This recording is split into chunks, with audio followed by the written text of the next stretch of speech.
Bonjour les amis, alors aujourd'hui dans ce nouvel épisode, numéro 10, ça se fête, numéro 10, je vais donc reprendre à partir du moment où j'ai quitté Los Guachos en 1992. Donc après avoir fait 10 années avec eux, de concert en concert en concert, et en tournée, faut oublier les tournées. Donc j'arrête de travailler avec eux parce que bon, moi j'étais arrivé au moment où il fallait que je change un peu, j'en avais un peu assez de jouer toujours les mêmes choses depuis 10 ans et de la même façon, voilà, bon, ça commençait à ne plus m'intéresser et je leur avais proposé de faire des morceaux un peu plus complexes, un peu autres, histoire de changer. Bon, c'était pas leur idée. Bon, c'était eux, les deux frères Marty, donc les chefs du groupe. Donc bon, bah, moi j'étais musicien, j'ai dit bon, bah, stop, voilà, on n'est plus d'accord, on arrête. Bon, c'est pas grave. Et donc c'était l'été 92, et donc je me suis retrouvé sans rien, sans travail après avoir travaillé beaucoup. Et 2 mois après, Nicolas Pérez González fils, Nicolas Cito, que beaucoup de gens connaissent, j'imagine, euh, est revenu vers moi parce qu'en fait, il était toujours sur son idée complètement géniale, je le redis, de mélanger les flûtes des Andes avec la dance music. Et donc, il était en plein en train de faire des maquettes avec un autre musicien dans un studio et tout. Bon, donc ça commençait à prendre vraiment tournure. Et il m'a demandé si je pouvais faire le troisième, parce qu'en fait, il cherchait un troisième musicien qui soit capable de chanter, etc., jouer les percussions, jouer aussi les flûtes des Andes, enfin bref, quelqu'un d'assez complet et qui soit dispo. Et il se trouve que c'était mon cas, puisque je venais d'arrêter 3 ou 4 mois avant, plus tôt, donc le groupe Los Guachos. Avant plutôt, je sais pas trop si ça se dit, mais je l'ai dit. C'est pas grave. Et donc voilà, donc il m'a demandé ça, j'ai accepté, on s'est vu, on a fait plein de maquettes et tout. Et ensuite, on est parti à la recherche de producteurs, parce que l'idée c'était de faire quelque chose de professionnel qui nous amènerait vers vraiment travailler, quoi, vraiment, dans un style novateur, parce qu'en fait, mélanger les flûtes des Andes et la dance music, il y a eu des ébauches, un petit peu, par d'autres, mais porté au niveau où ça a été porté par nous, et surtout par moi ensuite, et sans flagornerie du tout, hein, c'est la vérité, vous allez voir. Et d'ailleurs, j'en ai déjà parlé sur les réseaux sociaux en montrant plein de choses. Euh, donc là, c'était l'idée qui commençait vraiment à prendre tournure. Alors on s'est mis en quête de production. On a vu plusieurs producteurs, plusieurs productions. Bon, ça n'a pas vraiment accroché parce que le problème quand on a un style un peu novateur qui est entre la flûte des Andes et la dance music, il y a un truc là au milieu, on se demande ce que ça fait là, quoi, en fait.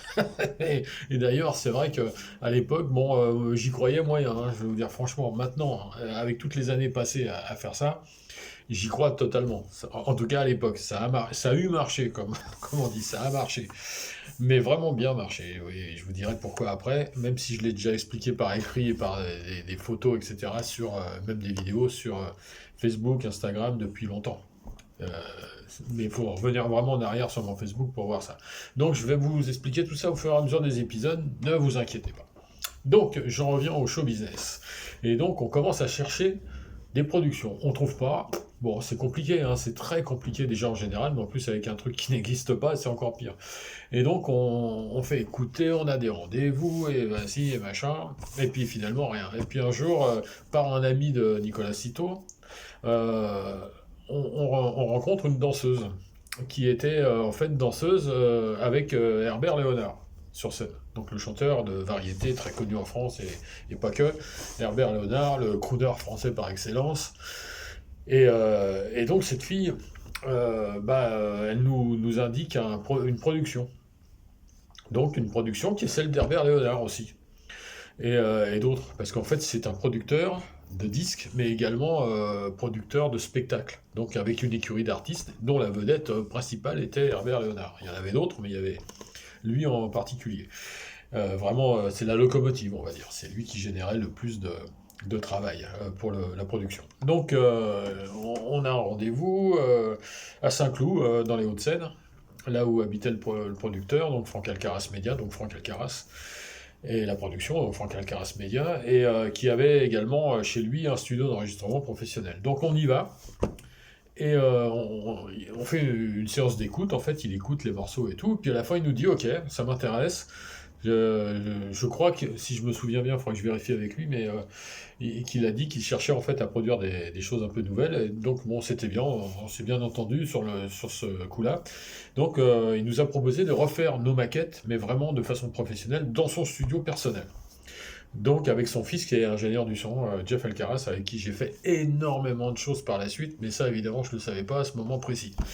Donc on est rentré en studio et ça a duré plus de 2 ans, vraiment de travail acharné, pour faire un disque qui soit totalement pro, vraiment pro.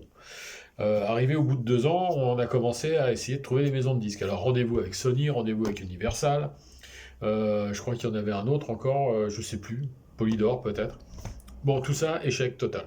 Alors on commençait à se dire, merde, on a bossé comme des dingues, il y a de l'argent de mis de la production, et puis on n'arrive pas à faire quoi que ce soit, parce que, bah, encore une fois, c'était un style un peu qui interpellait, quoi. C'est-à-dire des flûtes de pan avec des guitares électriques, sur des morceaux dance, avec des synthés. C'était... Bon, à l'époque, je vous rappelle, on parle de 1980, on a commencé à faire...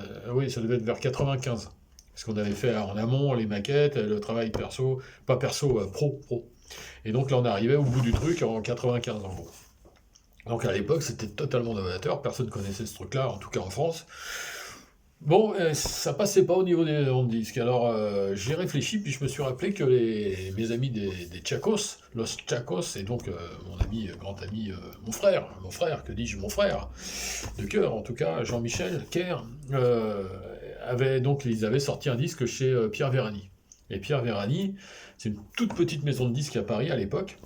Et donc, on l'appelle, on prend rendez-vous, machin, on y va, et puis il nous dit ouais. Parce qu'en fait, Pierre Vérani, il faut savoir qu'il avait produit les Chacos, un disque, le dernier d'ailleurs, à ma connaissance, mais également, il avait produit le groupe Cochabamba, et avec le harpiste Ignacio Alderete. Et Pierre Vérani est quelqu'un qui était très, très, très pointu sur le son. C'est-à-dire qu'il avait même inventé un système de mastering totalement inédit au monde, qu'il avait fait breveter et tout, et il avait un studio de mastering au-dessus du théâtre des Champs-Élysées, avenue Montaigne. C'est quand même un truc de dingue, à Paris, 8e, donc le quartier les plus beaux de Paris, à côté de l'Arc de Triomphe, les Champs-Élysées, tout ça. Donc, il est OK, bon. Et puis, on continue le travail, il nous dit, moi je vous sors le disque, et je fais tout patin couffin. La production, Franck Alcaraz Media, décide de produire un clip, ce qui est normal dans un truc comme ça, un clip musical, donc avec de gros moyens, des caméras, des machins, on avait demandé, puisqu'il y avait des cuivres dans les morceaux, on avait demandé aux 3 cuivres qu'il y avait à l'époque à Canal+, qu'on voyait tous les soirs dans l'émission Nulle part ailleurs, qui était en haut au-dessus des présentateurs, qu'on voyait tout le temps, Eric Mulat, les autres, je me souviens plus de leur nom, mais peu importe, donc des gars, des pointures, qui jouaient avec Johnny Hallyday, Sardou et compagnie, bon, un truc de dingue, vraiment des très très bons, très très bons. Et donc on fait le clip, tout ça est filmé, machin, patin couffin. Et puis là, je vais m'arrêter parce que je vous raconterai la suite après, parce que je veux venir sur un autre truc avant, parce qu'il s'est passé à peu près en même temps. C'est-à-dire qu'en 1995, toujours, j'ai eu 2 propositions moi-même, personnellement, parlant à moi-même tout seul. Je sais pas si vous comprenez. J'aime bien l'humour, hein, donc j'en mets toujours un petit peu, parce que sinon, on s'emmerde. Donc, un peu d'humour. Et donc, la production des disques Atlas appelle Franck Alcaraz Media, qui avait eu la bonne idée de me mettre dans le Wouzou, c'est-à-dire une sorte de gros livre où il y a tous les musiciens professionnels avec leurs productions, leurs éditeurs, machin. Donc ils ont cherché un gars qui jouait des musiques sud-américaines, ils m'ont trouvé moi. Pourquoi moi? Je sais pas, alors qu'il y en a plein d'autres, et bien meilleurs, je rappelle. En tout cas à l'époque, je me suis pas mal amélioré depuis quand même, il faut le signaler.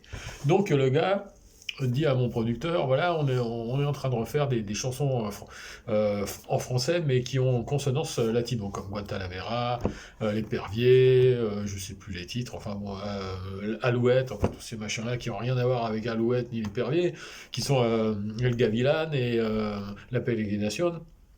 Bon, bref. Et donc, voilà, il me demande à moi de venir pour faire les maquettes pour que les chanteurs français, qui ne sont pas les originaux de l'époque, parce qu'ils voulaient refaire à partir des années 40, 50, 60 et tout ça, et donc chantés par d'autres, vedettes de la chanson française, mais il fallait que ça sonne vraiment latino, quoi. Enfin, des Andes, hein. Enfin, bon, vous voyez ce que je veux dire. Parce qu'on est quand même dans le showbiz, hein, donc quand on dit latino, pour eux, c'est tout et n'importe quoi. Enfin, bref, donc ils me demandent de jouer le quattro, le charango, les quena, les machins, les trucs, le bombo. Bon, bref, j'y vais, je fais tout ça. Ça m'a pris pas mal de temps dans 3 studios d'enregistrement différents. C'était un truc de dingue. En plein dans les grosses grèves qu'il y avait à Paris en 95, donc je vous raconte pas le foutoir en voiture, mais bon, on va passer là-dessus. Et, euh, et quelques temps après, pour des raisons que je ne vais pas expliquer parce que c'est pas très glorieux pour certains, je me retrouve arrangeur des disques, du nouveau disque de Los Machucambos. Voilà, ça c'est l'album entier.